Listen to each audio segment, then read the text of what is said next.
Kabanata 11, Mga Alchemist. Matapos malaman ang tungkol sa iba't ibang mga patakaran at impormasyon sa mga alituntuning talisman, ibinalik niya ito sa kanyang imbentaryo. Pagkatapos ay kinuha niya ang huling anting-anting sa imbentaryo. Ang unang itinuro nito ay kung paano ginaganap ang alchemy. Naging malalim ito sa aksyon sa likod ng alchemy kaysa sa nahanap niya sa internet. Karaniwan, ang alchemy ay tungkol sa mga synergies sa pagitan ng iba't ibang mga sangkap habang ang mga ito ay dahan-daang na-convert sa isang tableta sa kaldero. Kung mas mahusay ang pagkakatugma sa pagitan ng iba't ibang mga synergies sa mga sangkap, mas magiging mas mahusay ang kalidad ng tableta. Nalaman din niya kung bakit wala siyang nakitang grade sa pil na nakuha niya. So tama ako, walang grades, pero unofficial grades lang. Naisip niya. Ang kahusayan ng isang tableta ay batay sa kung gaano kahusay ang pagkakatugma ng tableta. Ang mga table tasks na mas mababa sa 10% na pagkakatugma sa pagitan ng mga sangkap ay tinatawag na isang pagkabigo. Sa 10% na pagkakatugma, ang isang pil ay maituturing na isang mortal grade pil. Halos hindi sila magiging isang tableta at itinuturing na pinakamasama sa pinakamasama. Ang mga alchemist na nakakagawa lamang ng mga mortal grade na table tasks ay tinawag na mortal alchemists. Sa 25% na pagkakatugma, ang isang tableta ay tataas sa grado sa lupa. Sa sandaling nagsimula kang bumuo ng earth grade na mga table tasks ng regular, tinawag kang earth alchemist. Itinuring kang wastong alchemist kapag naging earth alchemist ka. Sa 50% na pagkakatugma, ang isang tableta ay tataas sa antas ng langit. Sino mang alchemist na gumawa ng kahit 10 heaven grade na table task ay itinuturing na heavenly alchemist. Ang mga heavenly alchemist ay iginagalang ng lahat at napakahirap makuha. Sa 75% harmony, ang isang pil ay maituturing na isang immortal grade pil. Ngunit iyon ay isang gawa-gawa lamang. Malapit sa imposibleng bumuo ng isang immortal grade pil, kaya wala rin ang mga immortal alchemist. Mayroon ding iba pang mga pag-uuri sa mga table tasks. Ang mga pag-uuri na ito ay batay sa kung aling kaharian ng mga magsasaka ang maaaring gumamit ng tableta. Ang iba't ibang uri ng mga table tasks ay karaniwang mga table tasks, true pills, at mga saint pills. Tanging ang mga self-tempering realm cultivator ang maaaring gumamit ng common pill. Katulad nito, ang mga True Realm user lang ang maaaring gumamit ng True Pill, at ang Saint Realm user ay maaaring gumamit ng Saint Pill. Hindi niya natutunan ang tungkol sa mga table tasks para sa ibang mga kaharian. Ang isa ay kailangang nasa kaharian o nalampasan ito upang mabuo ang mga tabletang iyon. Ang isang True Realm alchemist ay maaaring gumawa ng True Pills, at maaari rin silang gumawa ng common pills, ngunit hindi sila makakagawa ng saint pills. Ang pagbuo ng mga table tasks ay nangangailangan ng isa na maglagay ng chi sa mga sangkap upang lumikha ng pagkakaisa sa pagitan ng mga ito, at kung wala ang chi na iyon, hindi maaaring gawin ng isa ang mga table tasks para sa larangang iyon. Mayroong ilang iba pang impormasyon sa anting-anting tulad ng iba't ibang mga pangalan at larawan para sa iba't ibang mga materyales ng alchemy. Ngunit hindi kailangan ni Alex ang mga iyon. Nang matapos niyang matutunan ang lahat ng kanyang makakaya mula sa anting-anting ay ibinalik niya ito. Kinuha niya ang huling item sa imbentaryo. Ang metal na token. Yes, I should go and I should go and I should go and I should get a book from the library, ha? Libre naman kung tutuusin. Sayang naman ang makukuha kong earth grade book. Tumayo si Alex at lumabas ng kanyang cottage. Mayroong 12 ng iba't ibang disipulo na naglalakad na may iba't ibang kulay ng berdeng damit. Karamihan sa kanila ay nakasuot ng parehong light green na robe na gaya niya. Ito siguro ang mga damit na isinusuot ng panlabas na disipulo. Napaisip siya. Iniisip niya kung ang ibang mga tao na nakasuot ng iba't ibang kulay ng berde ay ang mga panloob na disipulo at pangunahing mga disipulo. Hindi siya nagtanong. Muli niyang kinuha ang mapa mula sa imbentaryo at tiningnan ang direksyon patungo sa lambak. Kahit na ang karamihan sa daan ay isang dumi na daanan, ang daan ay napakakinis. At dahil halos pababa ito, wala siyang problema na maabot ang lambak ng sekta nang hindi nawawala ng kahit isang hininga. May kakaibang bango sa hangin na hindi niya malagyan ng daliri. Ito ay kakaibang pinaghalong bulaklak at parang gamot na pabango. Galing ba ito sa lahat ng alchemy na ginagawa niya? Wow! Laking gulat niya nang makita kung gaano karaming tao ang nasa lambak ng sekta. Ito ay halos tulad ng isang pista na kasalukuyang nagaganap sa lambak. Mayroong daan-daang mga disipulong nakasuot ng berdeng damit na naglalakad sa lambak. Mayroong 12 ng malalaking gusali, ang ilan ay sumasaklaw sa mas maraming lupa kaysa sa kanyang napakalaking unibersidad. Talagang nabigla siya nang makita ang lambak ng mga sekta. Kung ang lambak lamang ay ganito kalaki, kung gayon gaano kalaki ang buong sekta. Pagtataka niya. Muli niyang tinignan ang mapa niya at hinanap ang direksyon papunta sa library. Matapos ang maikling paglalakad sa gitna ng mga tao, mabilis siyang nakarating sa library. Ang aklatan ay isang napakalaking tore na umakyat ng hindi bababa sa 10 palapag. Ang silid aklatan ay pabilog sa disenyo at napakalawak din. Naglakad siya papasok sa tore ngunit mabilis siyang hinarang ng matanda na namamahala sa library. Ang matanda ay nakasuot ng madilim na berdeng damit na may pilak na linang. Siya ay maikli at kalbo ngunit may mahabang puting balbas na umaagos. Ibigay mo sa akin ang nameplate mo bago pumasok. Tanong niya. Nagulat si Alex. Ano ang nameplate? Pagtataka niya. Magandang hapon kuya. Bagong disipulo ako na ngayon lang pumasok sa sekta. Hindi ko alam kung ano itong nameplate. Hindi ako binigyan ng ganoon. Totoong sagot niya sa matanda. Ngayon ka lang pumasok, pero pupunta ka na sa library. Umalis ka na, bata. Kunin mo muna ang nameplate mo sa Disciple Hall bago gumawa ng kung ano-ano pa sa sekta. Walang pakialam na sabi ng matanda. Salamat sa impormasyon, kuya, pasasalamat ni Alex sa matanda at naglakad palayo. Tinagtagal, marami pang mga alagad ang dumating sa silid aklatan, at ang matanda ay bumalik sa paggawa ng kanyang trabaho. Pinuksan muli ni Alex ang kanyang mapa at hinanap ang Disciple Hall doon. Nang mahanap niya ito, pumunta siya doon sa pinakamabilis niyang makakaya. Kabanata 12, Disciple Hall. Pumunta si Alex sa isa pang malaking gusali sa lambak. Ito ay ang Disciple Hall. Nang marating niya ang Disciple Hall, muli, nabigla lang siya sa saklaw nito. Ang gusaling ito ay mayroon lamang 3 palapag ngunit sumakop sa isang napakalaking lugar. Naglakad siya patungo sa gusali ngunit huminto. Sa harap ng gusali ay isang napakalaking blok ng itim na bato na hindi bababa sa 10 metro ang taas at lapad, at 2 metro ang kapal. Tumingin siya sa harap na bahagi ng blok, at maraming maliliit na ukit dito. Mukhang listahan sila ng mga pangalan. Sa itaas, sa malalaking titik, nakasulat ang contribution ranking. Sa ibaba nito ay ang listahan ng mga pangalan. Sa unang pwesto sa ranggo ay isang taong nagngangalang Wan Li, sa pangalawang pwesto ay isang taong tinatawag na Joe May, sa ikatlong pwesto ay isang taong tinatawag na Fan Roogang, at iba pa.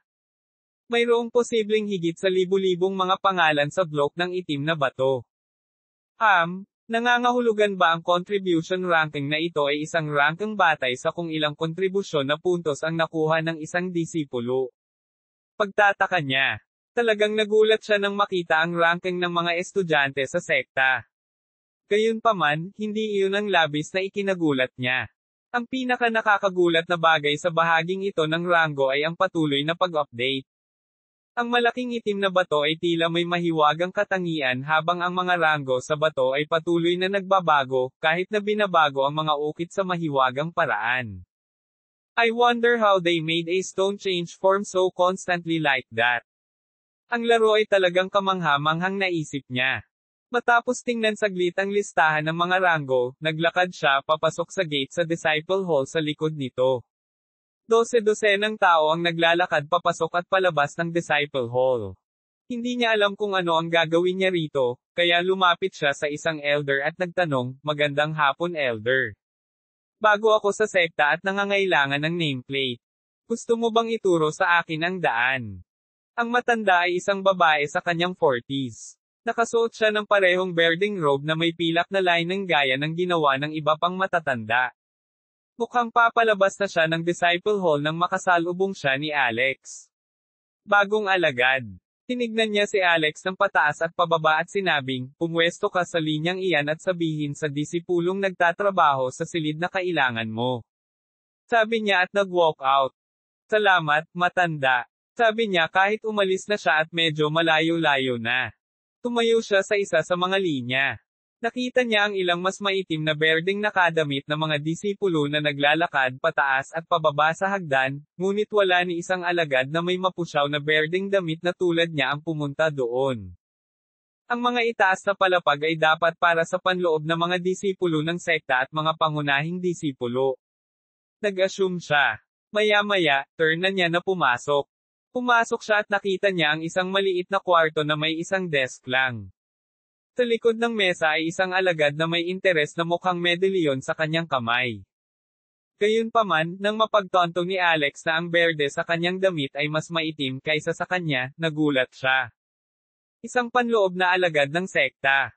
Hindi niya akalain na gagawin ng isang panloob na alagad ng sekta ang karaniwang inaakala niyang gawain ng isang elder. Yung nameplate mo, sabi ng alagad na may inis na boses. Naiinis siya na nakatayo lang si Alex na walang ginagawa. Naku, wala akong isa. Ako ay isang bagong disipulo, at narito ako upang makakuha ng isa, nagmamadaling sabi ni Alex. Bagong alagad. Bakit ka na late dito? Dumating na ang karamihan sa umaga, at kinuha ang kanilang nameplate. Nagsimulang magtanong ang alagad. Isang nakakahiyang ngiti ang ibinigay ni Alex. Hindi niya masabi na kailangan niyang mag-log out dahil kailangan niyang pumunta sa kanyang aktwal na paaralan, sa halip na ito. Hindi mahalaga. Sabi ng alagad habang inilalabas niya ang isang hugis parihaba na metal plate na may kawili-wiling disenyo. Hinawakan ng disipulo ang kanyang medallion gamit ang kanyang kaliwang kamay, at ang metal na plato sa kanyang kanang kamay, at nagtanong. Anong pangalan mo? Ale, Yuming? Halos banggitin ni Alex ang tunay niyang pangalan ng malakas. Mabuti na lang at hindi iyon nahuli ng alagad. Yuming? Okay. Tinala niya ang metal plate sa kanyang noo at itinago doon saglit. Maya-maya, ibinaba niya ang metal plate at iniabot kay Alex. Tingnan kung may mali. Tanong ng alagad. Sinubukan ni Alex na gawin ang ginawa ng alagad, at sinubukang dalhin ang metal plate sa kanyang noo. Pero, bago pa man niya magawa iyon, may lumabas na panel sa harapan niya. Hongwu Sect, Outer Sect Disciple Yuming. Kontribusyon, 0. Tiningnan niya ang impormasyon ng ilang segundo. Kaya wala akong contribution point sa ngayon ha. May katuturan. Pagkatapos ay isinara niya ang panel at tumingin sa Inner Sect Disciple habang sinabi niya. Oo, maayos ang lahat. Tama ang impormasyon dito. Sige. Sabi ng alagad habang dinadala ang kamay sa malapit na drawer kung saan maraming storage bags. Casual niyang ipinatong ang kanyang mga kamay sa ibabaw ng isa at naglabas ng 3 bagay. Iniabot niya ang lahat ng 3 bagay kay Alex. Kinuha ni Alex ang mga gamit at tinignan sila ng may pagtataka. Nakatuon siya sa pink na tableta, at isang simpleng panel ng impormasyon ang lumitaw. Minor healing pill, 16%. Nagpapagaling ng maliliit na pinsala sa loob ng ilang segundo. Ito ay isang healing pill, 16% harmony kaya, mortal grade pill ito ha. Napaisip si Alex habang nakatingin sa tableta. Nakatuon tuloy siya sa puting tableta. Katulad ng pink na tableta, may lumabas na panel. Chi improvement pill, 19%. Nagpapabuti ng bilis ng paglilinang ng 19% sa loob ng 12 oras. Pansarang panalikop, 19% na pagpapabuti ng bilis ng paglilinang. Nangangahulugan ba iyon na nakakakuha ako ng 24 na chi bawat minuto, sa halip na 20 chi ngayon? Pagtataka niya. Sumunod naman ay napatingin siya sa puting bato sa kanyang kamay. Kabanata 13, Alchemy Achievements. Ang puting bato ay humigit kumulang 3 cm by 2 cm by 1 cm ang volume. Ito ay isang hugis parihaba na piraso ng bato na napakalinaw. Habang ang kabuuang bato ay puti, kung titingnang mabuti, mayroon itong maulap na texture sa loob nito. Hindi pa nakakita ng ganito si Alex. Hindi rin naman pwedeng tableta to diba? Naisip niya. Taglit siyang nakatutok sa bato bago may lumabas na panel. May 3 salita lang ang panel. Common Spirit Stone. Common Spirit Stone. Ano yon? Mas lalo siyang naguguluhan ngayon. Nais niyang bumalik sa laro ng mabilis, kaya natutunan lamang niya kung ano ang sa tingin niya ay kinakailangan para sa kanya, at hindi nag-abala sa mga bagay-bagay. Ano ito? Tanong niya habang pinupulot ang Common Spirit Stone. Iyan ay isang espiritong bato. Sinabi ng inner sect disciple nang hindi nawawala. What's a spirit stone? Patuloy na tanong ni Alex. Ano? Wala ka bang nakitang spirit stone? Tanong ng alagad na may pagtatanong sa mukha. Hindi. This is my first time here about one, let alone seeing it. Sagot ni Alex ng totoo. Oh, this is a common spirit stone. Ang loob nito ay puno ng chi na maaari mong makuha habang nililinang para mapabuti ang iyong cultivation. O, maaari mo ring piliin na gamitin ito bilang isang pera dahil karamihan sa mga cultivator ay nagpapalit lang ng mga bagay sa spirit stones. Nakangiti ang alagad habang sinasagot ito. Tila ito ang kanyang unang pagkakataon na makatagpo ng isang magsasaka na hindi alam kung ano ang isang espiritong bato. Go now. You are taking up the line.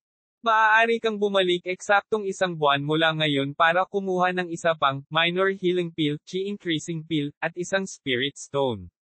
Hindi pinansin ng inner sect disciple si Alex at sinimulang tawagin ang susunod na tao.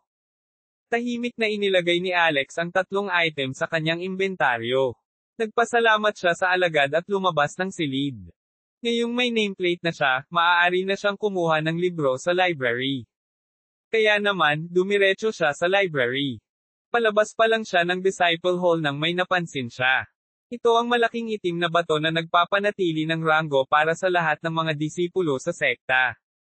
Maging sa likod nito ay may listahan ng lahat ng mga mag-aaral sa ranggo, mga patuloy na nagbabago bawat segundo. Ang bato ay nakapagtataka pa rin gaya ng dati. Ngunit may kakaiba sa ranking na ito. Una sa lahat, hindi na sinabi ng ranking ang mga puntos ng kontribusyon, ngunit sa halip ay mga nakamit ng alchemy. Mabilis na pumunta si Alex sa front side nito para tingnan kung nandoon pa rin ang ranking, at ito nga.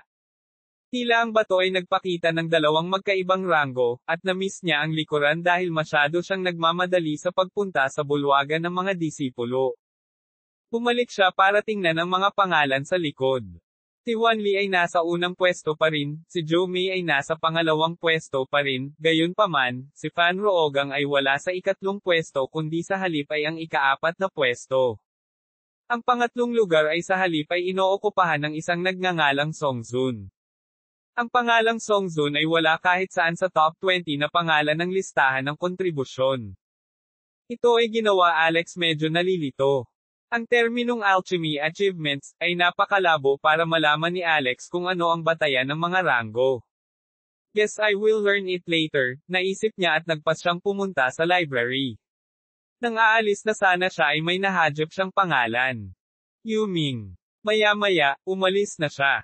Bumalik siya sa silid-aklatan kung saan kinukuha ng matanda ang mga nameplate ng iba't ibang alagad habang ibinabalik ang iba. Lumapit siya sa matanda na may hawak na nameplate. Nameplate? Walang isip na sabi ng matanda. Inabot sa kanya ni Alex ang kanyang bagong nameplate. Ang matanda ay likas na kinuha ang nameplate at dinala ito sa kanyang ulo, at sumimangot. Napatalon siya sa kawalan at tumingin kay Alex. Hey boy, bakit wala kang kahit isang contribution point? Tanong niya. Elder, bago lang ako sa sekta. Sumali ako ngayon, kaya wala pa akong ginagawa para makakuha ng contribution points, kinakabahang sabi ni Alex. Babalikan ba siya ng lalaking ito? Nag-aalala siya. Kung wala kang mga kontribusyon na puntos, hindi mo maaaring ipasok ang bata. Lahat ng narito ay nagkakahalaga ng mga puntos ng kontribusyon upang humiram. Kung mas maganda ang libro, mas malaki ang halaga nito. Kahit na ang mga pinakamurang ay nagkakahalaga ng hindi bababa sa 100 puntos. Kaya pumunta sa bulwagan ng kontribusyon at kumuha ng ilang mga misyon. Kumita ng ilang mga puntos, at pagkatapos ay bumalik ka. Ang paggawa ng anumang bagay ay isang pag-aaksaya ng iyong oras. Sabi ng lalaki habang ibinalik kay Alex ang nameplate niya. Hindi agad binawi ni Alex ang nameplate niya. Sa halip, sinimulan niyang sabihin, Elder, I might not have any contribution points at the moment. However, binuksan niya ang kanyang inventaryo at inilabas ang metal token, meron ako nito. Tinabihan ako na maaari akong pumili ng kahit anong earth grade o lower book ng libre mula sa library. Umiling ang matanda. Isang silver library token. Nagulat ang matanda. Hindi man lang siya nakakita ng bronze token ng normal, pero kung iisipin, may silver token dito. Paano mo nakuha ang batang ito? Tanong niya kay Alex. Pinigyan ako ni Kuya lang kaninang umaga. Sumagot naman siya ng totoo. Isang outer sect disciple na nakakakuha ng silver library token ha. Siguradong napakahusay mong nagawa sa entrance exam noon. Napaisip ang matanda. Pagkatapos ay ibinalik niya ang nameplate at ang silver token at sinabing, sige, pwede ka nang pumasok. Dahil isa kang outer sect disciple, pwede kang pumunta kahit saan hanggang sa 5th floor. Pumili ka ng kahit anong librong gusto mo doon. Basta earth grade o lower ang libro, pwede mong hiramin ng libre ng 1 linggo. Kabanata 14, ang aklatan. Remember, you have 1 hour to look for whatever book you want. After 1 hour has passed, you will have to come out. If you stay in there for more than an hour, you will be fined for 10 contribution points for every 10 extra minutes you spend in there. Pinigyan siya ng matanda ng huling babala bago siya pinapasok. Pumasok si Alex sa library at agad namang namangha. Ang bilang ng mga libro doon ay astronomical lang. Mayroong 12 ng mga stand bawat isa na may hawak na hindi bababa sa 1,000 mga libro ng kanilang mga sarili. Nagulat si Alex sa dami ng iba't ibang libro sa loob ng library. Talaga bang binabasa ng mga tao ang lahat ng ito? Pagtataka niya. Tiningnan niya ang unang libro sa pinakamalapit na shelf sa kanya. Tinawag itong Sleeping Manticide. Nagbasa siya ng kaunti para malaman kung tungkol saan iyon. Ang Sleeping Manticide ay isang mortal ranking fighting technique na partikular na ginawa para sa mga gumagamit ng side. Ang pamamaraan ay magagamit lamang kung ang isa ay may side. Nagulat si Alex na nakahanap pa ng fighting technique dito. Ipinagpalagay niya na magkakaroon lamang ng mga discarding na uugnay sa alchemy sa aklatan ng Hongwu sect. Ibinalik niya ang unang libro sa kinaroroonan nito at tiningnan ang pangalawang libro. Ang pangalawang libro ay din Sleeping Manticide. Anong nangyayari? Medyo natigilan siya. Tiningnan niya ang ikatlong aklat, at ito pa rin ang Sleeping Manticide. Ang ika-4, ang ika-5, hanggang sa ika-12 ay lahat Sleeping Manticide. Sa ika-13 lamang siya nakakita ng bagong aklat na tinatawag na Flickering Leopard. Ito ay isang mortal grade na pamamaraan na maaaring magpatakbo ng isang magsasaka ng kasing bilis ng isang leopardo para sa maliliit na pagsabog ng oras. May isa pang 12 iba't ibang Flickering Leopard na libro sa library. Sa wakas ay naunawaan na niya kung bakit ganoon. I see. Kaya meron silang 12 kopya ng bawat libro. Dapat ginawa nila ito para ang isang estudyante ay makahiram ng libro sa loob ng 1 linggo, at ang ibang estudyante ay maaari ding kumuha ng parehong libro sa parehong oras, at huwag mag-alala na maghintay ng 1 pang linggo bago magkaroon ng pagkakataong mahiram ang nasabing libro. Pagkatapos ay pinagpatuloy niya ang pagtingin sa iba pang mga libro sa ground floor. Lahat ng mga libro sa ground floor ay mortal grade. Kaya, nagpasya siyang laktawan sila at umakyat sa unang palapag.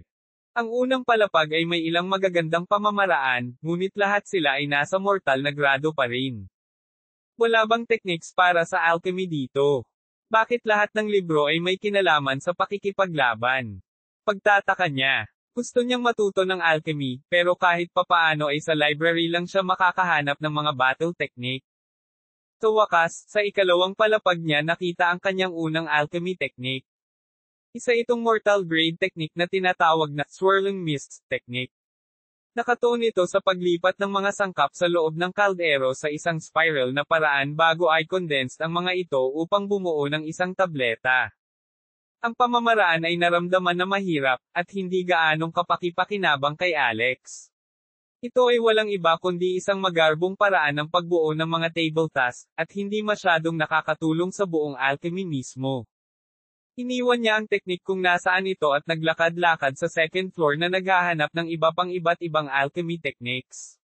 Nakakita siya ng ilang iba pa, ngunit karamihan sa kanila ay bumubuo ng mga table tasks o pinapataas ang kanilang kahusayan sa huling segundo. Bagamat mukhang promising sila, lahat sila ay mga mortal grade technique, kaya nilaktawan sila ni Alex. Sa wakas, habang naglalakad paakyat sa ikatlong palapag, nakita niya ang kanyang unang earth grade technique. Ipinagkaloob na ito ay isang diskarte sa labanan, natutuwa pa rin siyang makakita ng isang pamamaraan sa antas ng lupa pagkatapos ng isang literal na pagpatay ng mga diskarte sa antas ng mortal. Lumibot siya sa ikatlong palapag at nakakita ng kakaibang pamamaraan.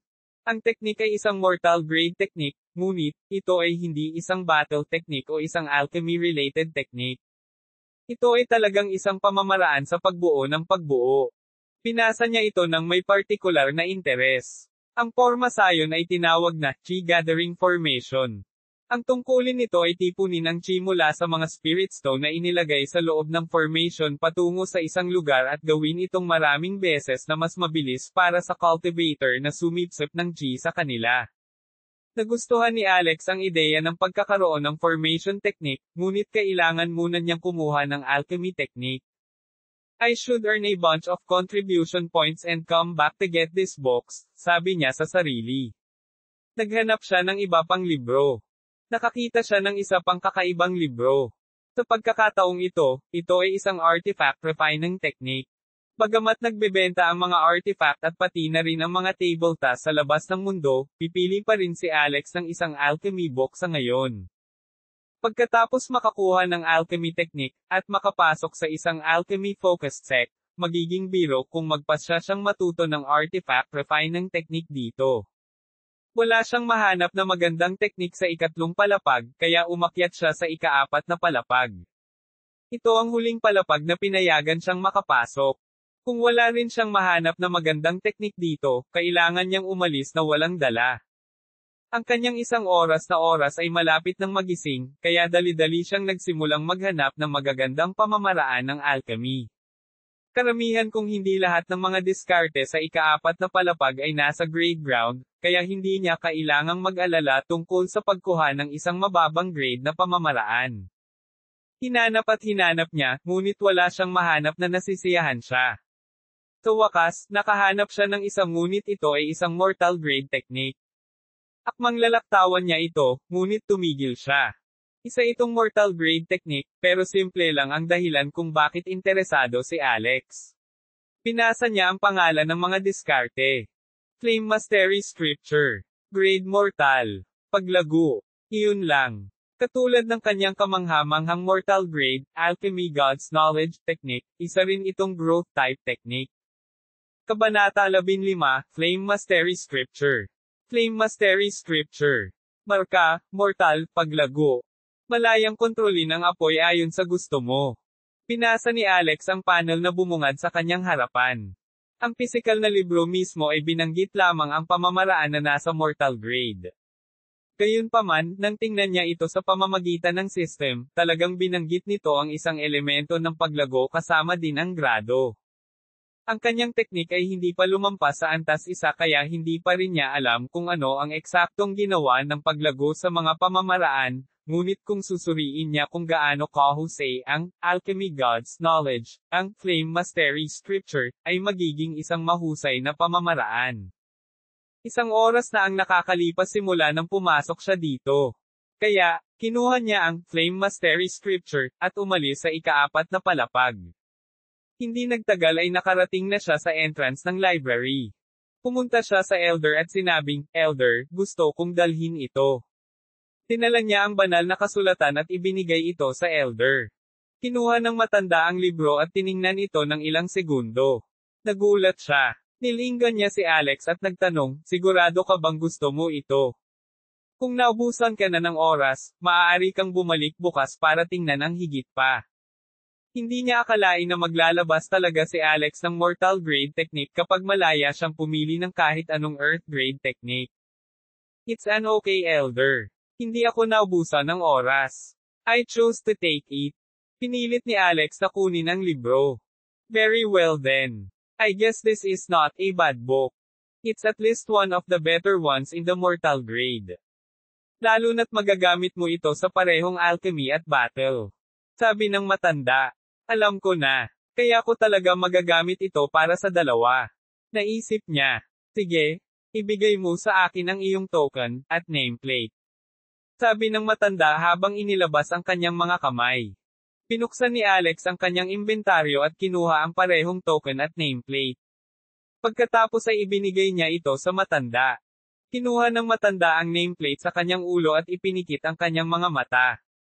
Pagkatapos ay naglabas siya ng anting-anting sa kung saan at dinala rin ito sa kanyang noo. Alright, you can go now. I have recorded your information for today. You can have the book for a week. Isang linggo mula ngayon kailangan mong ibalik ang libro sa perpektong kondisyon. Kung mabaigo kang ibalik ang libro sa tamang oras, kailangan mong magbayad ng 50 kontribusyon na puntos para sa bawat karagdagang araw na hindi mo ito ibabalik. At kung sa anumang paraan ay sirain mo ang libro, kailangan mong bayaran ang halaga ng libro sa mga puntos ng kontribusyon. Pinigyan siya ng matanda ng babala nang ibalik niya ang kanyang nameplate. Salamat, kuya, lumabas si Alex sa silid-aklatan patungo sa mataong mga lansangan ng lambak ng sekta. Oh, malapit na mag-7. Wow! 3 oras na ba ako sa laro? Ayaw bumalik ni Alex sa kanyang cottage dahil medyo malayo ito, at pataas ang biyahe. Ano ang mangyayari kung mag-log out ako sa mga kalye? Gusto niyang subukan ito, ngunit mabilis na pinawalang bisa ang ideya. Hindi ko maipaliwanag sa mga tao kung paano ako nawawala at lumilitaw ng random. Maghanap na lang tayo ng bakanting lugar at mag-log out. Naglakad si Alex sa gilid ng isang gusali, sa isang madilim na eskinita na walang tao. Tumingin-tingin siya sa paligid kung may tao, at nang makita niyang walang nakikita, nag-log out siya. Pumangon si Alex sa kanyang kama at hinintay na mag-log out din ang iba. Sa sandaling naka-log out silang lahat, pumunta sila para kumain ng hapunan at bumalik. Sa sandaling nakabalik sila, tumalon sila sa kanilang mga kama at nag-log in sa laro.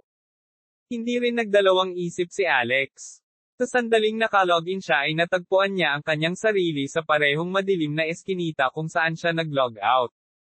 Naglakad siya palabas ng eskinita sa mga pangunahing lansangan. Pinuksan niya ang kanyang mapa at may hinahanap. Kailangan niya ng mga kontribusyon na puntos para sa lahat ng bagay sa sekta, sa simula, kaya nagpasya siyang kumita ngayon. Ayon sa elder sa library, maaari kang makakuha ng kontribusyon sa pamamagitan ng paggawa ng mga misyon na ibinigay ng sekta. Kaya, hinahanap niya ngayon ang contribution hall, sa mapa. Hindi nagtagal ay nakita niya ito sa mapa. Mga 5 minutong lakad ang layo mula sa kinaroroonan niya, kaya nagsimula siyang maglakad papunta dito. Madilim na ngayon ang langit, at lumabas na ang bituin.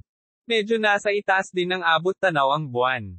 Ang lambak ng sekta ay nagsimulang kumikinang sa isang madilaw-dilaw na kulay kasama ang lahat ng iba't ibang mga parol na kanilang inilagay upang ilawan ang mga kalye, at mga gusali. Ang gabi ay kasing ganda ng araw, marahil ay higit pa. Bagamat sumapit na ang gabi, kahit papaano, dumami ang mga alagad sa mga lansangan kumpara sa araw. Sa wakas, nakarating si Alex sa contribution hall. Sa harap niya ay isang napakalaking gusali na may malalaking pasilyo, puno ng mga alagad. Ang bulwagan ng kontribusyon ay may third palapag din, na pinaghihiwalay para sa panlabas na sekta, sa panloob na sekta, at sa mga pangunahing disipulo. Naglakad siya sa napakalaking corridors ng contribution hall at nakakita ng maraming board na nakasabit sa bawat gilid ng dingding. Bawat isa ay may nakasulat na mga teksto. Bagamat ang board ay mukhang isang normal na kahoy na board, sa ilang kadahilanan, ang board na ito ay may parehong mahiwagang pag-aari gaya ng mga rangkang rock dahil mayroon din itong mahiwagang paglitaw at nawawalang mga teksto. Sinimulan niyang tingnan ang mga text at sinimulan niyang basahin ang mga iyon. Tulong magwala sa lambak ng sekta 5 puntos. Bumili ng mga pagkain mula sa lungsod 3 puntos. Magpatakbo ng mga gawain para sa inner sect disciple na si Guzan 7 puntos. Tumulong sa paggawa. So on and so forth. Mayroong libo-libong mga mababang gawain na maaaring gawin ng isa dito upang makakuha ng ilang mga puntos ng kontribusyon. Tinimulan ni Alex na tingnan silang lahat. Kabanata 16, Pagkuha ng Misyon. Ang mga gawain sa bulwagan ng kontribusyon ay kadalasang ibinibigay ng alinman sa sekta, mga alagad ng panloob na sekta, o ng mga pangunahing disipulo. Walang isang gawain na nagbigay ng higit sa 10 puntos sa buong board. Matapos tingnan ang iba't ibang mga gawain, nalaman ni Alex na mayroon lamang 2 mga gawain na tunay na interesado sa kanya. Ang una ay ang pumatay at ibalik ang ilang mga bangkay ng halimaw, kasama ang iba pang mga bagay na nakita niya. Ang pangalawa ay ang maging isang alchemist's aide. Ang una ay nagbigay ng mga puntos depende sa kung gaano kalakas ang halimaw. Habang ang pangalawa ay nagsabing magbigay ng oras-oras na puntos. Gusto niyang kunin silang dalawa. Naminggalinga siya sa paligid upang tingnan kung may tao ba na maaari niyang hilingin na gawin ang mga misyon. Pero laking gulat niya, walang tao.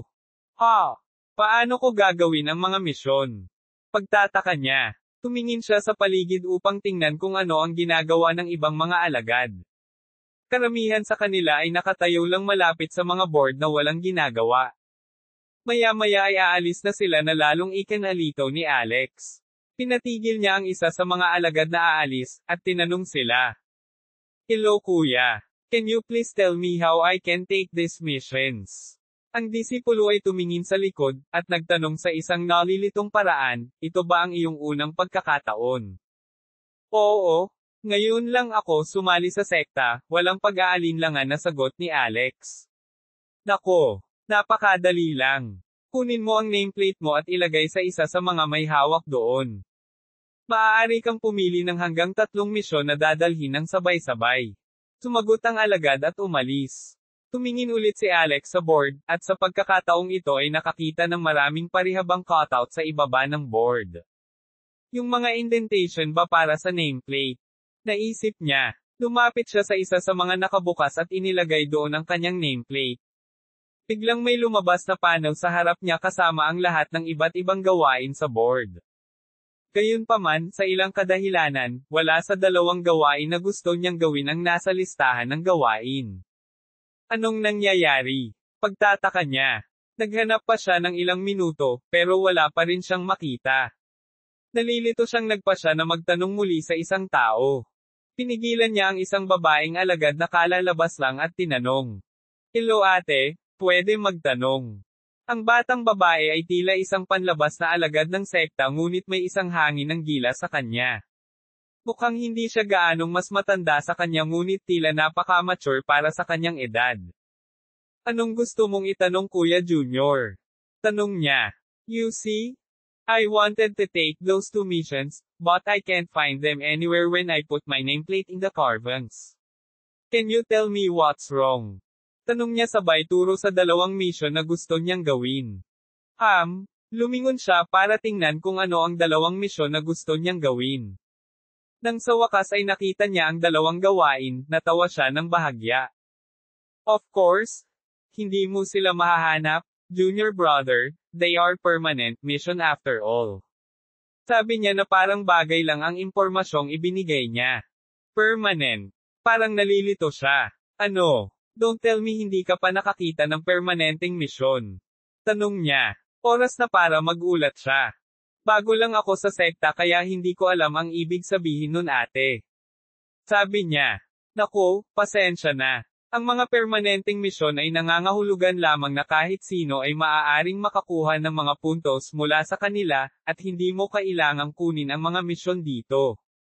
Sila ang kadalasang hindi nakatakda ang mga punto. Halimbawa, maaari kang pumunta lamang sa sect market, ilang minuto ang layo mula rito, at direktang magbenta ng mga bangkay ng halimaw. Hindi mo kailangang dumaan sa abala sa paggawa ng gawain at pagkatapos ay ibenta ang mga bangkay sa tuwing gusto mong ibenta ang mga ito. Gayun din, maaari kang pumunta sa Alchemy Hall at sabihin sa kanila na gusto mong maging tulong ng alchemist. You only need to take the missions for specific ones where there would be a contradiction if two people were to do the same mission at the same time. I hope that helped, junior brother. Now if you will excuse me, I have a mission to complete. Sabi niya habang papalabas ng contribution hall. Tumayo doon si Alex at muling tumingin sa board. So I don't need to take these two missions ha? Saka may iba pa ba akong gagawin? Sinimulan niyang tingnan muli ang mission board. Sa wakas, may nahadyop sa kanyang mga mata. Maghanap ng dwarf berry para sa inner sect disciple na si Kung Yuhan, 8 contribution points. Isang dwarf berry. Hindi ba iyon ang nakuha ko sa silangang kagubatan? Mabilis niyang binuksan ang inventory niya para tingnan. Isang dwarf berry ang nasa loob. Sige, gagawin ko ang misyon na ito.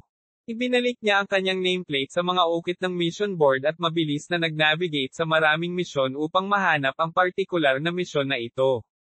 Ang nameplate ay bahagyang lumiwanag upang ipaalam na ang misyon ay tinanggap. Bumalik si Alex sa board at nakitang wala na ang misyon. Napatingin siya sa nameplate niya, parang may idinagdag pa. Medyo nakatutok siya sa nameplate, at isang bagong set ng impormasyon ang lumitaw. Gatlang M gatlang M gatlang M gatlang M gatlang M gatlang M gitling. Ongwu Sect. Disipulo sa panlabas na sekta. Yuming. Mga punto ng kontribusyon, 0. Pumunta sa Inner Sect Disciple Mountain, at hanapin si Kung Yuhan pagkatapos mong makumplito ang misyon. Gantimpala, 8 puntos ng kontribusyon. Pansarang Panalikop. Gatlang M gatlang M gatlang M gatlang M gatlang M gitling. The Inner Sect Disciple Mountain ha. Asa na naman? Pinuksan ni Alex ang kanyang mapa upang hanapin ang direksyon patungo sa bundok ng mga alagad ng sekta. Ang bundok ay timog kanluran mula sa kasalukuyan niya. Lumabas siya ng bulwagan ng kontribusyon patungo sa maliwanag na daan ng sekta. Tumingin siya sa paligid na may paghanga sa kung gaano kaganda ang lahat. Matapos matiyak na nakaayos na ang lahat, tinahak niya ang daan patungo sa bundok ng alagad ng panloob na sekta. Kabanata 17, Mission Complete. Dahan-daang naglakad si Alex sa magagandang ilaw na mga lansangan ng lambak ng sekta. Daan-daang iba pang mga disipulo ang naglalakad sa paligid na gumagawa ng kanilang sariling mga bagay. Nakakuha na rin sila ng mga misyon mula sa bulwagan ng kontribusyon at papunta na sila sa iba't ibang gawain. Napagtanto niya, gayunpaman, na may mas kaunting mga panloob na sektang disipulo at pangunahing mga disipulo sa paligid sa mga oras ng gabi. Dahil ba sa araw lang sila nagtatrabaho, at kailangan matulog sa gabi? Pagtataka niya, nakaramdam siya ng sama ng loob para sa mga alagad ng panlabas na sekta na hindi sapat na malayang gawin ang gusto nila, kahit kailan nila gusto. Matapos maalala na isa rin siyang alagad sa labas ng sekta, tumawa lang siya at umiling. Pagkaraan ng ilang sandali, nakarating na siya sa pasukan sa Inner Sect Mountain. Papasok na lang ba ako? Pagtataka niya. Malinaw na binanggit ng rulebook na ipinagbabawal ang pagpunta sa bundok ng panloob na sekta para sa mga alagad ng panlabas na sekta. Paano ko gagawin ang aking misyon kung gayon? Natarante siya. Tiningnan niya ang impormasyon tungkol sa nameplate, at malinaw na binanggit nito ang pagpunta sa bundok ng Inner Sect Disciple at hinahanap si Kung Yuhan. Whatever. If I get in trouble, I will just tell them I did what the mission told me to. Nagsimula na siyang maglakad papasok. Hoy ikaw, tumigil ka. Isang boses ang nagmula sa gilid. Nakatago sa dilim malapit sa pasukan ng isang maliit na parang kubo na bukas na gusali. Isang lalaki ang lumabas ng building at tumayo sa harapan niya. Tiningnan ng lalaki ang kanyang damit at nagtanong, hindi ba't isa kang alagad sa labas ng sekta? Ano ang ginagawa mo rito? Tiningnang mabuti ni Alex ang lalaki at napagtanto niyang nakasuot ito ng berdeng robe na may silver lining sa gilid. Isang elder. Nagulat siya. Magandang gabi, kuya. Pumunta ako dito para tapusin ang aking misyon. Matapat niyang sinabi sa matanda. Mission. Let me check your nameplate. Hiningi niya ang nameplate. Mabilis na ibinigay ni Alex ang nameplate sa matanda. Tinala ng matanda ang nameplate sa kanyang noo at pumikit ng ilang segundo. Nang ma-verify na niya na talagang dumating si Alex dito na may misyon, naglabas siya ng medalyon mula sa kanyang panloob na damit. Napatingin si Alex sa medalyon na nagtataka. Kamukha ito ng isang disipulo sa bulwagan ng mga disipulo, ngunit iba pa rin. Ang medalyon na ito ay tila gawa sa mamahaling materyal. Tinala ng matanda ang medalyon sa kanyang noo at muling ipinikit ang kanyang mga mata. After a few seconds, he opened his eyes and spoke, "Wait here, I have called Kung Yuhan. He will be here soon." Nagulat ito kay Alex. Tinawag niya ang alagad mula rito. Ang medalyon ba ay gumagana tulad ng isang telepono? Pagtataka niya. Makalipas ang ilang minuto ay nakita ni Alex na may bumababa. Ang alagad na kabababa lang ay isang lalaki na nasa early 20s at nakasuot ng damit ng inner sect disciple. Mas mataas man lang siya ng ulo kay Alex at mas maganda rin ang muscles niya. Ang kanyang buhok kahit papaano ay tila asul, kahit nasa dilim. Si Kung Yuhan siguro ito, naisip ni Alex. Bati ni Disciple Yuhan kay Kuya Zhang. Bakit ako pinatawag ni Kuya Zhang? Napaka-formal niyang pagsasalita. Medyo pinagtuunan ng pansin ni Alex ang bagong dating para tingnan kung blue ba talaga ang buhok nito o hindi. Wow! Nagulat siya. Isang hindi inaasahang bagay ang lumitaw. Sa itaas ng ulo ni Kung Yuhan, isang set ng mga salita ang lumitaw. Organ tempering ninth realm. Wow! Nauna sa akin ang dalawang buong kaharian. Nagulat si Alex. Pagkatapos ay sinubukan niyang tingnan kung gumagana rin ito sa matanda. May nag-pop up, pero ang sabi lang, mortal. Mortal. Imposible iyon. Hindi siya naniniwala na maaaring maging bahagi ng sekta ang sinumang mortal pa, lalo pa ang pagiging elder. Ibig bang sabihin ay napakalakas niya na hindi ko man lang masabi kung anong kaharian siya. Iyon lang ang lohikal na sagot ni Alex. Narito ang outer sect disciple na ito para tapusin ang misyon na ibinigay mo sa contribution hall. Itinuro ng matanda si Alex habang kinakausap niya si Kung Yuhan. Medyo naningkit ang mga mata ni Kung Yuhan nang marinig iyon. Napatingin siya kay Alex nang biglang umikot ang ulo niya. Sa loob ng kanyang mga mata, halo-halong gulat, excitement, at pag-asa ang nakikita ni Alex. Halos tumakbo siya nang makatayo sa harap ni Alex, at nagtanong sa nanginginig na boses, Junior brother, is totoo bang nakakita ka ng dwarf berry? Tanong niya.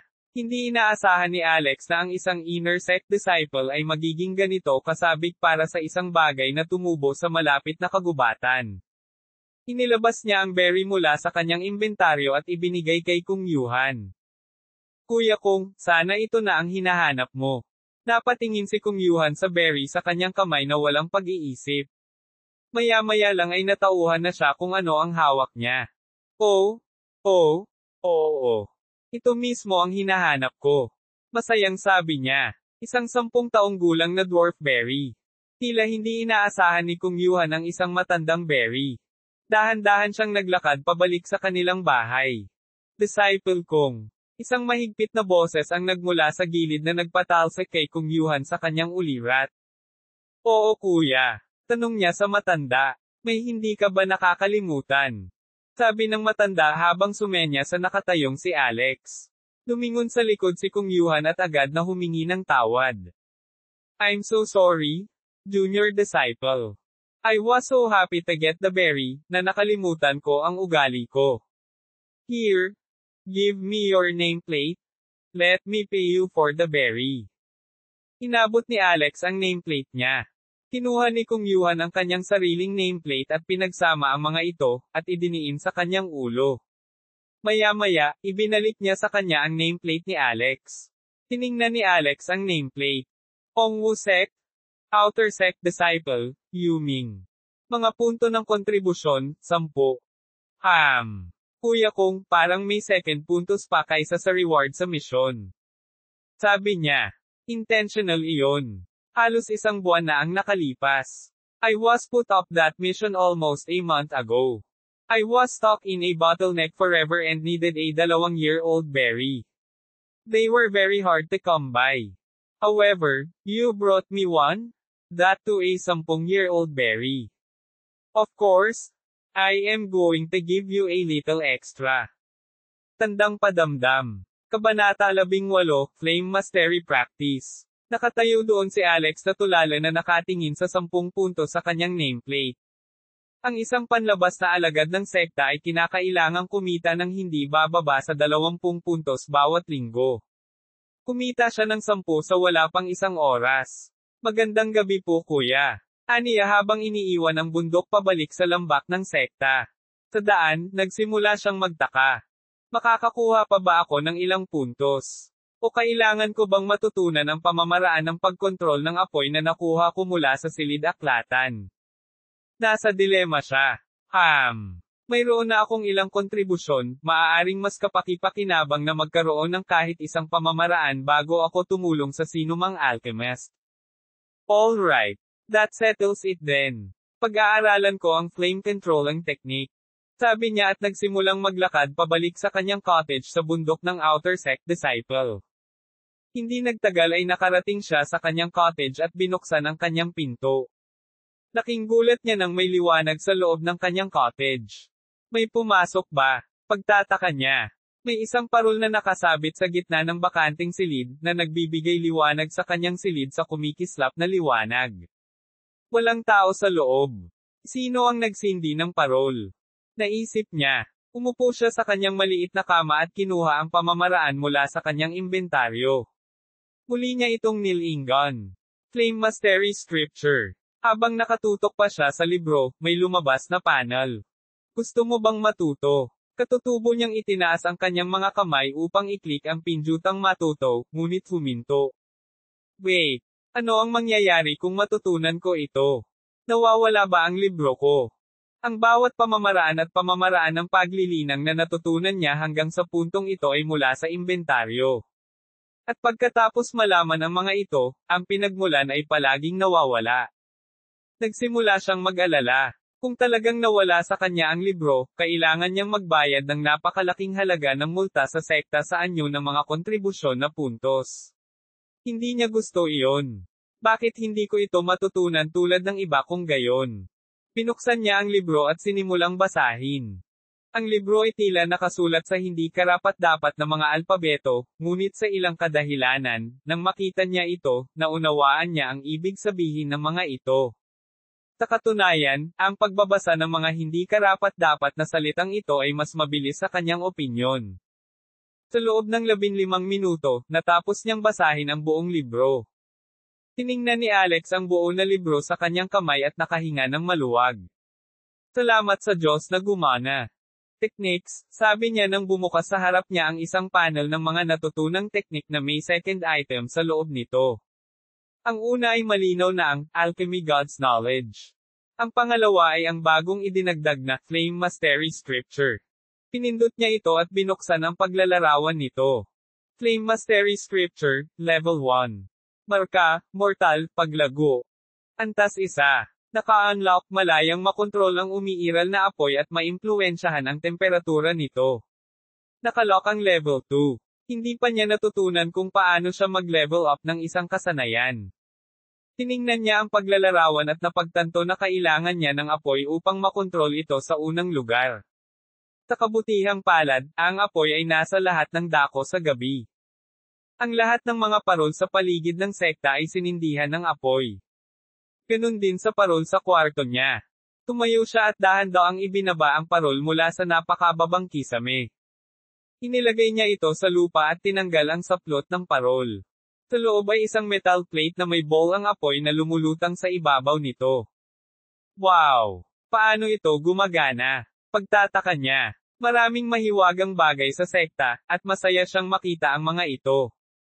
Okay. So paano ko gagamitin ang teknik? Pagtataka niya. Hindi niya naisip ang puntong ito. Flame Mastery Scripture, sigaw niya na umaasang makakuha ng reaksyon. Walang nangyari. Tiningnan niya ang listahan ng teknik kung may us button, wala. Naguguluhan na siya ngayon. Paano siya gumamit ng isang pamamaraan noon?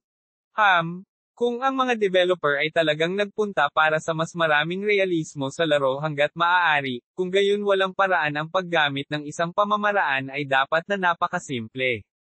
Hindi naging simple ang pakikipaglaban sa larong ito. Upang labanan ang isang normal na ahas kailangan niyang Teka, ano ang mangyayari kung pumasok ako sa kakaibang oras na mabagal na estado? Tumingin siya sa apoy at nagsimulang mag-focus. Biglang bumagal ang oras. Ang maliit na bola ng apoy na lumulutang sa gitna ay mukhang napakasigla. Ito ay liwanag na nagniningning na mas maliwanag kaysa dati. Ramdam niya ang pagtaas ng temperatura ng kanyang paligid, at kung paano tumataas ang mainit na hangin. Naaamoy niya ang maliliit na particle sa hangin na nasusunog at nag-iiwan ng halos hindi mahahalata na amoy. Hindi niya pinansin ang lahat ng sentido iyon at nakatuon lamang sa apoy. Tumingin siya sa apoy at nakita niya ito sa paraang katulad ng dati. Pero, for some reason ngayon, ramdam niya rin ang apoy. Ito ay halos tulad ng maaari niyang hawakan ang apoy, nang hindi aktwal na nahawakan ito. Dahan-dahan niyang inilabas ang kanyang kamay at huminto ng ilang sentimetro ang layo mula sa apoy. Para siyang ipinanganak na may kaalaman, nagsimula siyang gumalaw ng isang uri ng enerhiya sa kanyang katawan. Yan ba ang chi ko? Pagtataka niya. Ang kanyang chi ay nasa buong katawan sa maliit na halaga sa bawat solong sisidlan. Siya ay likas na nagsimulang ilipat ang chi sa isang tiyak na landas. Sa loob ng ilang segundo, ang chi ay natipon sa isang lugar, ang kanyang mga kamay. Nakikita niya ang espasyo sa harap ng kanyang mga kamay na nag-iiba, habang ang maliit na invisible na chi ay lumabas mula sa kanila. Habang hinawakan ng chi ang apoy, naisipan niyang gawing hugis itlog na hugis kandila ang apoy.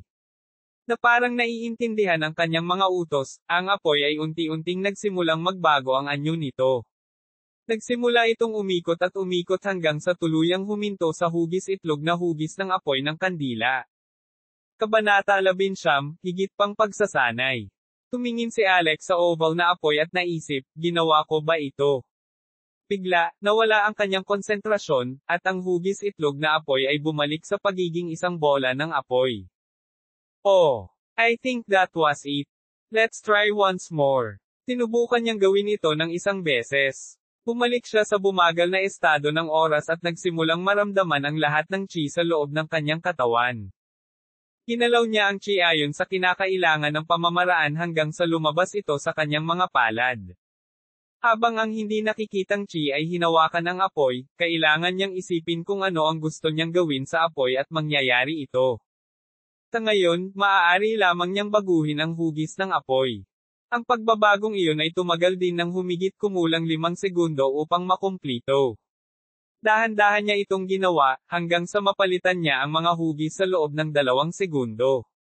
Siyempre, ang mga hugis na maaari niyang gawin ay mga pasimulang hugis, tulad ng oval, o spherical, o spiral, at iba pang mas simpleng mga hugis. Ang paggawa ng mga figure mula sa apoy ay imposible para sa kanya na gawin ngayon. Matapos maging mas mahusay ng kaunti sa aspeto ng pagbabago ng hugis ng pamamaraan, lumipat siya sa aspeto ng temperatura nito. Muli, tumutok siya at dinala ang kanyang chi sa kanyang mga kamay at ipinadala ito sa apoy. Gayunpaman, sa halip na mag-isip ng isang bagong hugis, naisip niya ang tungkol sa pagtaas ng temperatura ng apoy. Ang pinakamataas na temperatura ng apoy ay 816 na Celsius, habang ang pinakamababang temperatura ay nasa 316 na Celsius.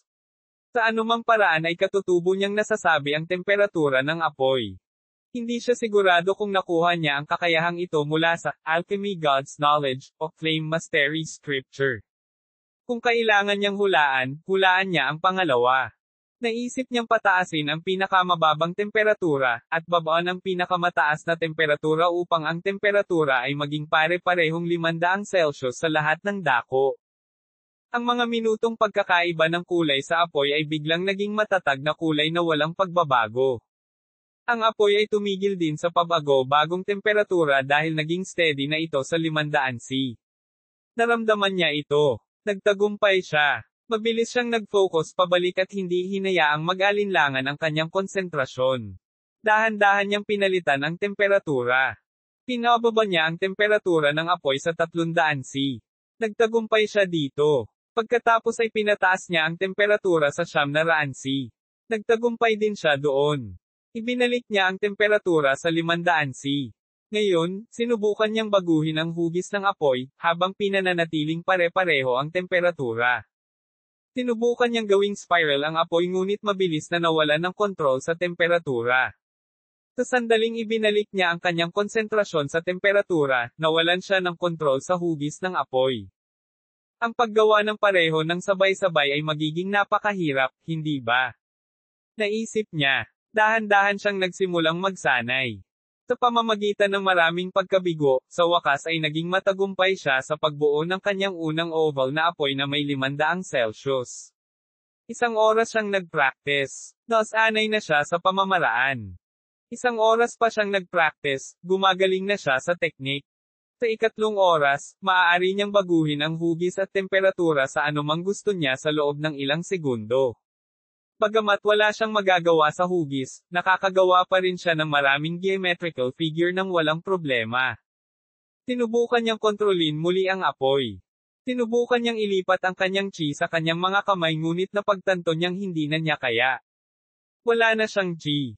Dapat alam ko nang naubusan ako ng chi ko.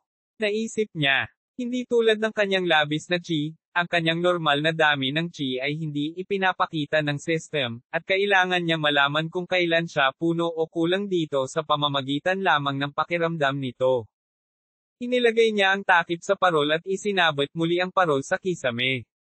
Umupo siya sa bench para i-refill ang kanyang chi. Dahan-dahan niyang tinoon ang kanyang paghinga, at bago niya namalayan ay nakatulog na siya. Siya ay minsan pang walang malay na naglilinang.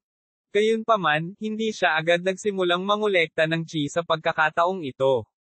Kailangan muna niyang punan ang walang laman na katawan bago niya maimbak ang chi para sa mga tagumpay. Sakto, 6:30 AM na siya nagising. Nasa laro pa rin siya, nakaupo sa kama. Nakatulog ba ulit ako? Pagtataka niya. Tigil-inang ba ako nang hindi ko alam minsan? Napaisip siya habang mabilis na binuksan ang status niya para tingnan. Gatlang M gatlang M gatlang M gatlang M gatlang M gatlang M gatlang M. Pangalan ng manlalaro, Yu Ming. Paglilinang, Muscle Tempering 6th Realm, 35,000 Chi, 100% Breakthrough. Katawan, ang katawan ng Divine Yang ng Sun God. Talento, Diyos. Espiritual na ugat, 5 elemento yin yang ugat. Paraan ng paglilinang, paraan ng pagsipsip ng Chi ng Starry Sky. Chi, 72,700. Ang susunod na breakthrough ay nasa 40k Chi ha. Medyo marami iyon. Ngayong naging buo na ang kanyang Chi, gusto niyang subukan muli ang Flame Mastery. Ngunit sa kanyang pagkadismaya, nawala ang apoy ng parol. Hulaan ko aalis na lang ako. Mabilis siyang nag-log out sa laro. Nag-freshen up siya at nag-almusal kasama ang iba pa niyang kasama sa kwarto. Pagkatapos, wala sa kanila ang bumalik sa laro dahil ito ang unang araw ng mga klase sa unibersidad. Pumunta si Alex sa unibersidad sa 11 pagkatapos kumain ng kanyang tanghalian. Walang kakaibang nangyari sa buong klase. Ang mga klase ay halos nakatuon sa panimula, at hindi gaanong tungkol sa pag-aaral sa unang araw. Nalaman niya na sina Matt at Eric ay nagbahagi ng kahit isang kurso sa kanya bawat isa. Lahat ng klase ngayon ay economic at business courses, kaya hindi talaga siya excited sa mga iyon. Nang matapos ang klase ng 3 PM, pumunta siya sa cafeteria para kumain ng tanghalian at bumalik sa kanyang silid. Pinago niya ang kanyang mga damit pabalik sa kanyang casual na kamisete at pantalon, at walang pinalampas, tumalon pabalik sa laro. Kabanata 20, Sect Market. Iminulat ni Alex ang kanyang mga mata pabalik sa kanyang cottage. Tumangala siya sa kisame, ngunit gaya ng inaasahan, nakalabas pa rin ang parol. Dapat akong maghanap ng iba pang pinagmumula ng apoy. Siguro dapat na lang akong bumili ng ilang posporo o anumang katumbas ng larong ito para sa paggawa ng apoy. Tumayo siya at naglakad palabas. Nakita niya ang parehong eksena kahapon. 12 ng mga disipulo ang nagpapatuloy sa kanilang pang-araw-araw na buhay. Hindi na niya kailangang buksan ang kanyang mapa sa pagkakataong ito, alam niya kung paano makarating sa lambak ng sekta. Matapos ang ilang minutong paglalakad, narating niya ang lambak ng sekta. Hindi pa rin siya sanay na makakita ng daan-daang disipulo na tumatakbo sa kung ano ang karaniwang maliit na lungsod. May dalawang bagay siyang gagawin dito ngayon. Ang unang bagay na kailangan niyang gawin ay ibenta ang lahat ng mga halimaw na napatay niya sa kagubatan noong isang araw. Ayon sa babaeng senior, na kilala niya kahapon, kailangan niyang ibenta ang mga gamit sa sect market. Pinuksan niya ang mapa para tingnan kung nasaan iyon. Mabilis niyang hinanap ito sa tabi ng Disciple Hall sa mapa, kaya naglakad siya patungo doon. Ilang minuto lang ay nasa harap na siya ng sect market. Nagulat siya nang tingnan ang nasa harapan niya, dahil hindi ito malapit sa inaasahan niya. Inaasahan niya ang isang napakalaking gusali tulad ng lahat ng iba pang mga gusali na napuntahan niya. Maliban, ang merkado ng sekta ay hindi katulad nito. Mga ad sa Pub Future. Sa harap niya ay isang mahabang kalsada na hindi bababa sa 200 metro ang haba. At sa buong gilid ng mga kalsada ay may mga alagad na naglalatag ng mga bagay sa harap nila, sinusubukang ibenta ang mga ito. Mayroong 3 o 4 na maayos na set ng mga stall na masasabi ni Alex na itinayo mismo ng sekta dahil ang may-ari ng mga stall na iyon ay may silver lining sa kanilang berdeng robe. Pinamamahalaan sila ng mga matatanda ng sekta. Naglakad siya papunta sa isa sa mga stall. May ilang mga alagad sa kanyang harapan na naghihintay ng kanilang pagkakataon na bumili o magbenta ng kanilang mga gamit. Maya-maya, dumating na ang turn niya. Nandito ka ba para bumili o magbenta? Tanong ng matanda sa stall. Ang matanda ay tila medyo matanda, hindi bababa sa kanyang late 40s. May mga palatandaan ng mga kulubot sa kanyang mukha, at ang kanyang balbas at buhok ay may maraming puting guhit sa mga ito. Narito ako para magbenta, kuya, magalang na sagot ni Alex. Sige, ibigay mo kung anong meron ka. Sabi ng matanda habang inihahanda ang mesang nasa harapan niya para sa mga gamit. Kuya? Nandito ako para magbenta ng mga bangkay ng halimaw, kaya hindi sapat ang mesang ito, sabi ni Alex nang makita ang maliit na espasyo sa ibabaw ng mesa. Oh! Sabi ng matanda habang medyo naningkit ang mga mata. Naglabas siya ng maliit na storage bag at iniabot kay Alex. Sige, ilagay mo sila dito. Kinuha ni Alex ang storage bag at binuksan ang kanyang inventaryo. Bukod sa mga alchemy materials, may eksaktong 27 item na may kaugnayan sa kanyang pangangaso sa silangang kagubatan, 12 sa mga iyon ay mga bangkay. 11 skin-tempering realm corpses, at isang muscle-tempering realm corpses. Hindi niya alam kung alchemy materials ba ang ibang materyales o hindi kaya napagdesisyonan niyang ibenta na lang. Ang mga monster core rin ay magbibigay sa kanya ng masyadong mababang chi kung kakainin niya ito tulad ng isang tableta, kaya nagpasya siyang ibenta rin ito. Gusto niyang kainin ang core ng Earth Snake, pero nasa muscle-tempering third realms lang ang ahas kaya hindi na siya nag-abala. Kahit na nakakuha siya ng 2 realms worth of chi, isang gabing tulog lang iyon para sa kanya. Sa kabuuan, naibenta niya ang lahat ng 27 item. Inilagay niya lahat sa storage bag at ibinalik sa matanda. Kinuha ng matanda ang bag at tiningnan ito. Sa loob ng ilang segundo, nanlaki ang mga mata niya. Karamihan sa mga alagad na dumating upang magbenta ng mga bangkay ng halimaw ay mayroon lamang 2 o 3 sa karamihan.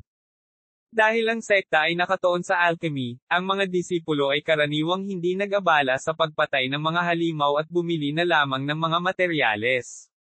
Gayunpaman, ang disipulong ito ay nagdala lamang ng 12 bangkay at nagbebenta din ng kanilang mga core at materyales. Sigurado ka bang gusto mong ibenta lahat? Tanong ng matanda. Karamihan sa mga alagad ay may kaugaliang panatilihin ang mga core at materyales dahil ang mga ito ay mahalagang alchemy material. Nagulat ang matanda nang makita ang isang alagad na nagbebenta ng lahat ng ito. Yes, walang pag-aalinlangan na sabi ni Alex. Wala siyang ideya tungkol sa pagiging kapaki-pakinabang ng mga core at materyales, dahil naniniwala pa rin siya na ang alchemy ay nangangailangan lamang ng mga halaman at halamang gamot. Tiningnan ng matanda ang mga bagay na nasa kanya at nagsimulang magkalkula. Nagsalita siya sa mahinang boses, tingnan natin, 11 puntos para sa 11 bangkay, 5 puntos para sa isang bangkay, 14 na puntos para sa core, 10 puntos para sa kabilang core, 14 na puntos para sa material, at 10 puntos para sa kamandag. So, total of 78 points. Tumigil sa pag-ungol ang matanda. Give me your nameplate, tanong niya kay Alex. Handa na si Alex sa nameplate kaya inabot niya iyon. Hindi tulad ng ibang matatanda at disipulo, hindi niya dinala ang nameplate sa kanyang noo, at sa halip ay itinago lang niya ito sa kanyang kamay. Sige, eto na. Na-credit ka na ng 78 contribution points. Good job young man. Pinati siya ng matanda at ibinalik ang kanyang nameplate. 78 puntos. Paano? Napatulala siya. Tiningnan niya ang kanyang nameplate, at mayroon nga siyang 88 kabuoang puntos ngayon. Damn! Para makapagbenta na lang ako ng mga halimaw na bangkay dito, at makakakuha ako ng sapat na puntos para mabuhay sa isang linggo, sa isip niya. Kinuha niya ang nameplate niya at lumabas ng stall. Aalis na sana siya ng tuluyan sa sect market nang may napansin siya sa isa sa mga street vendor. May nahadyop sa kanyang mga mata. O baka mas tumpak na sabihin, may sumalo sa kanyang damdamin.